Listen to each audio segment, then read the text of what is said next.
Eye on the ball. Labour's Scottish leader is aiming to knock out the Scottish National Party in the upcoming general election. So you want the red to take over the yellow. Isn't that not the whole point of this election campaign? And for the blues to be really far behind. In Scotland, the political landscape could be about to undergo a seismic shift.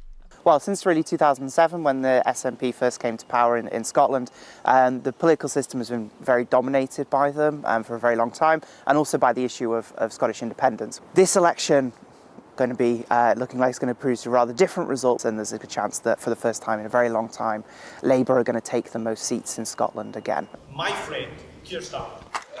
It was in Glasgow that Labour leader Keir Starmer chose to launch his party's campaign.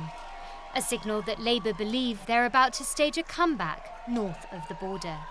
There's no Labour without Scotland. Scotland is central to the mission of the next Labour government.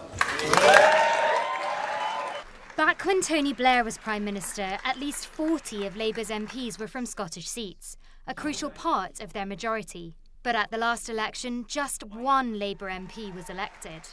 The party's current Scottish leader is confident that's about to change. If you look throughout history, Labour has always won big mandates to change the country when it's won in every part of the country, and that includes here in Scotland. And if you look at where we were 3 years ago, when we were 32 points behind the SNP, to now be in a position where every poll is showing us ahead of the SNP is an incredible transformation over the last 3 years. The SNP's decline in popularity has been accelerated by a spate of scandals, most notably the alleged misuse of party funds by former leader Nicola Sturgeon and her husband. That triggered multiple changes of leadership, and now pollsters predict the SNP's so-called yellow wall could be about to crumble. Despite all this, SNP Westminster leader Stephen Flynn is putting a brave face on his party's chances.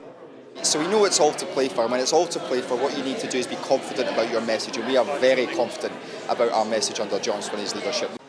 From the streets of Glasgow, Scotland's most populous city, there's a range of opinion. I think Labour really is the only option in Scotland, you know, if you want to see change. It's a waste of my time giving anybody my vote, because I feel as if they all do the exact same thing. I'll vote SNP. I think it might just be like people try to give the SNP a kick up the bum to say, right, sort your internal affairs out a wee bit.